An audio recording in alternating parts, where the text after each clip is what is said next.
Let's get right into it. Number 7, the duty above all father. Picture this, you're 8 years old. Your mother is sick, she needs medicine, but your father has just received orders from his lord. He doesn't hesitate, he leaves immediately. He doesn't say goodbye, he doesn't explain, he doesn't even look back. You watch him walk away and you learn something that will shape every relationship you ever have. Duty always comes first, love comes second, always. In case of conflicting loyalties, such as between legitimate family and lordly obligations, the rule is simple: the interest of the greater number prevails. Therefore, a samurai will prioritize loyalty to their nation over their loved ones. This was the most common parenting style in samurai culture, and psychologically, it created what modern researchers call anxious avoidant hybrids.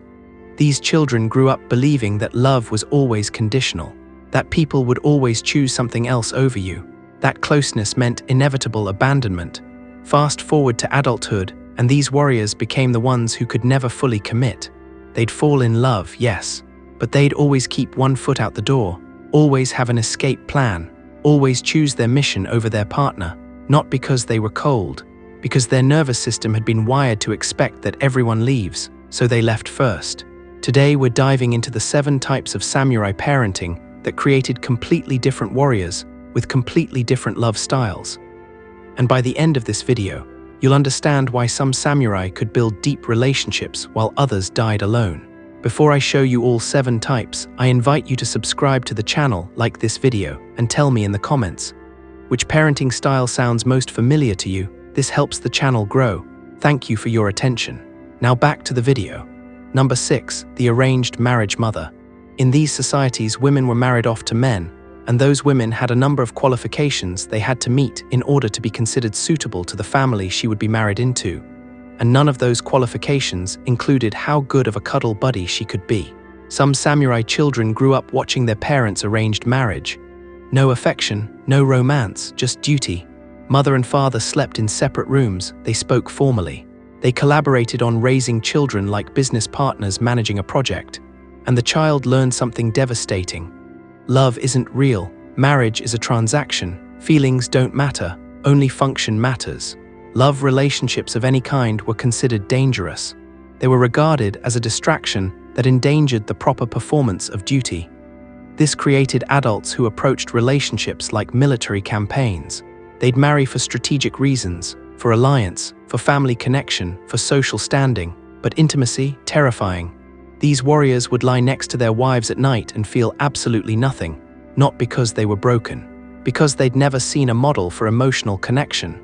They knew how to be a teammate, they had no idea how to be a lover, and their children would grow up in the same emotional desert, repeating the cycle. Number 5, the Stoic warrior parent. Buddhism taught Stoicism, a genuine respect for life and death. The samurai did not fear death because it completed the cycle of life, and did not let emotion complicate its understanding. Some samurai fathers were trained in such extreme emotional suppression that they became almost robotic. Child crying, ignore it. Child scared, show nothing. Child wanting affection, stand there like a statue. This wasn't cruelty. This was training the child to never need emotional support, to never expect comfort, to never rely on feelings. Psychologically, this created what we'd now call alexithymic adults, people who literally couldn't identify their own emotions. They'd feel something in their chest but have no words for it, no framework to understand it. In relationships, they were ghosts, present physically but absent emotionally. Their partners would beg them to open up, to share feelings, to connect, and they'd stare back with complete confusion, because in their nervous system, emotions simply didn't exist as valid data. Number 4, the honor-obsessed household. Samurai had to conduct themselves in a manner that would reflect well upon their lord, their ancestors, and descendants. It was considered a reflection of individual character, which may also affect the family reputation. Some children grew up in homes where every single action was evaluated through one lens. Does this bring honor or shame? Not, are you happy? Not, what do you need? Just, what will people think? These kids learned that their worth was entirely external, that they existed only as reflections of family reputation, that their individuality didn't matter, only their performance mattered. This created adults with crushing perfectionism in relationships. They couldn't just be loved. They had to earn love through flawless behavior. One mistake, one flaw, one moment of weakness, and they'd spiral into shame. They'd push partners away preemptively because deep down they believed no one could love the real them, only the perfect version. And since perfection is impossible, they lived in constant fear of being exposed, being seen, being rejected. So they never let anyone close enough to see behind the mask. Number 3, the young leader burden.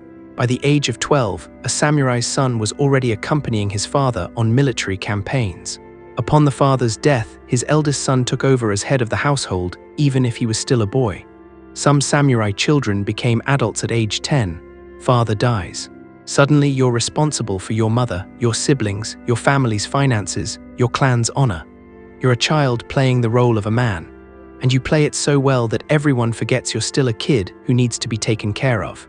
This created what psychologists call compulsive caregivers, adults who only felt safe when they were needed, when they were fixing, when they were managing.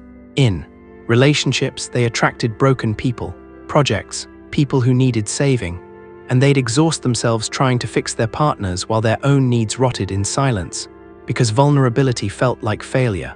Being taken care of felt like weakness. They'd spent their whole childhood being the strong one. They had no idea how to be the one who needed strength. Number 2, the silent sacrifice parent. A samurai is not solely a warrior depending on his military strength. A samurai should also possess the virtues of forgiveness, love, empathy and mercy, and affection for others. Some samurai parents loved their children deeply, but they never said it, never showed it. They demonstrated love through sacrifice, working until exhaustion, providing perfectly, protecting fiercely, but never hugging, never praising, never saying I love you.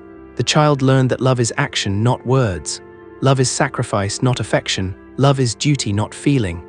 These children grew into adults who showed love by doing everything for their partners, cooking, cleaning, working, providing. But they couldn't say I love you, couldn't show physical affection, couldn't be emotionally present. Their partners felt materially cared for but emotionally abandoned, because these warriors were loving the only way they knew how, through silent sacrifice. And when their partners said, I need you to talk to me, I need emotional connection, they'd be genuinely confused. But I do everything for you, what more do you want? They didn't understand that sometimes people need words, need touch, need presence that isn't just functional. Number 1, the rare secure warrior. Yes, they existed, though rare. Some samurai families somehow maintained warmth within structure. Practicing bushido virtues can ultimately enhance intra- and interpersonal relationship, beginning with personal awareness and extending to couple awareness. These parents taught discipline without cruelty, taught duty without destroying individuality, taught strength without punishing vulnerability.